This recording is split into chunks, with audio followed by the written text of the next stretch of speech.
Hey guys, this is MusicTechHelpGuy, and today I'm going to show you my #1 simple trick for bigger, fatter synth bass sounds. I'm going to use the ES2 to demonstrate this today in Logic, but hypothetically this should work with most software instruments and in any DAW. What you're looking for are 4 main controls: a unison mode option, a monophonic or legato voice option, a voice control option. So this is like a polyphony control. It normally in polyphonic mode determines the number of voices, the maximum number of voices that you can play at once, and an analog or detuning knob. In the ES2, this is called the analog knob, but in most other synths, it's called a detune or detuning control. So I've got just a simple arpeggiated bass here, and for this, I'm just using one of the bass presets in the ES2. So let's give this a listen as is.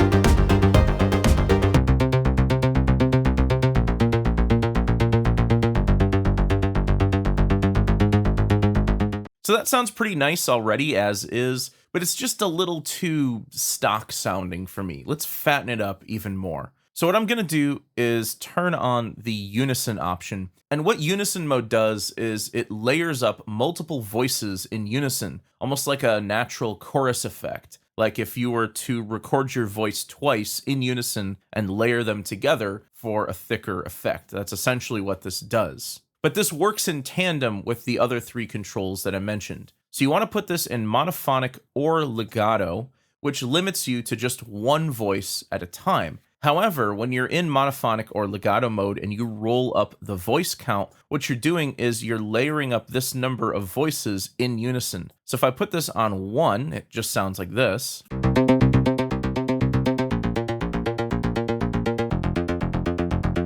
It's a little louder and it's a little fatter sounding, but if I start rolling up the voice count, maybe I'll go up to 8 voices. And this is another thing to consider here. The more voices you add, the louder the sound is going to be. So you're going to have to roll back the volume control to compensate for the number of voices you add in.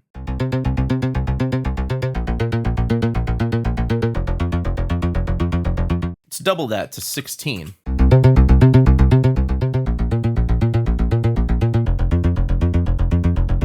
And you can max this out at 32 voices in the ES2.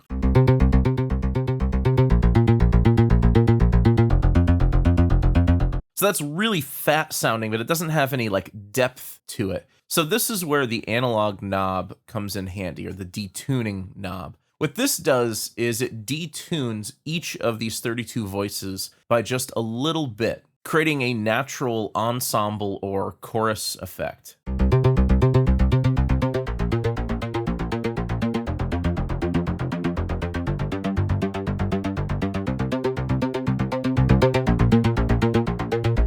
So in a lot of ways, this sort of smooths out the tonality of the bass in a really nice way.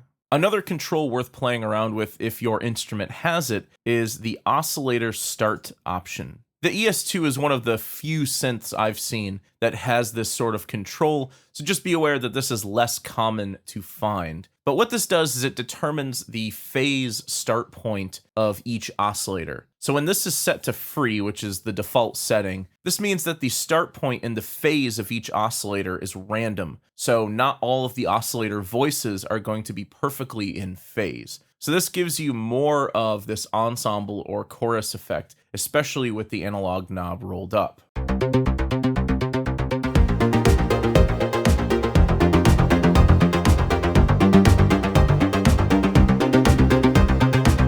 If I set this to soft instead of free, each oscillator will start from the very beginning point in its phase cycle. So all of the oscillator waveforms will be in phase, giving you more of a defined bass tone with less of that ensemble effect. And we may have to adjust the volume here as well, because these 2 options I think are a little louder than the free option.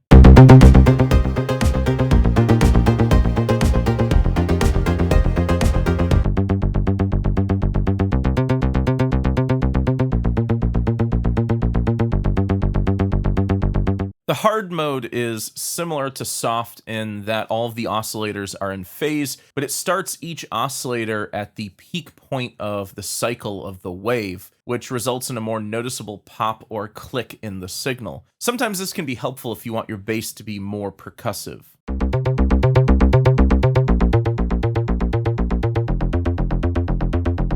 One thing I like to do in particular with hard mode is to roll up the analog knob quite a bit. What this does is it helps to round out the tone a bit more.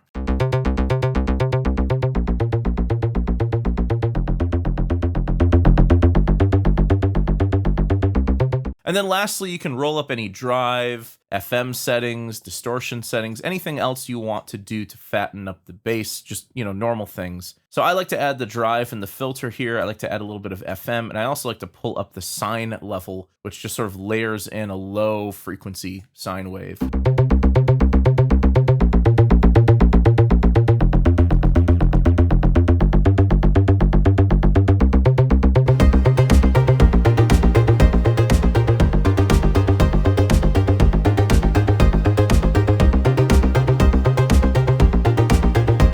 So that's the main trick I use to fatten up bass synths, but this also works for synth leads as well. The main point here I want to make is that fattening up synth tones is not just a matter of rolling up more bottom end. That you can increase the bass, but that's not necessarily going to be all you can do to fatten the tone. Here we're taking each oscillator and duplicating it 32 times in unison, detuning each voice, and then adding a few other effects to get that nice fat bass tone. So I hope you guys enjoyed this video. If you did, please leave it a thumbs up and subscribe to the channel to see more content like this. As always, thank you so much for the support, and thanks for watching.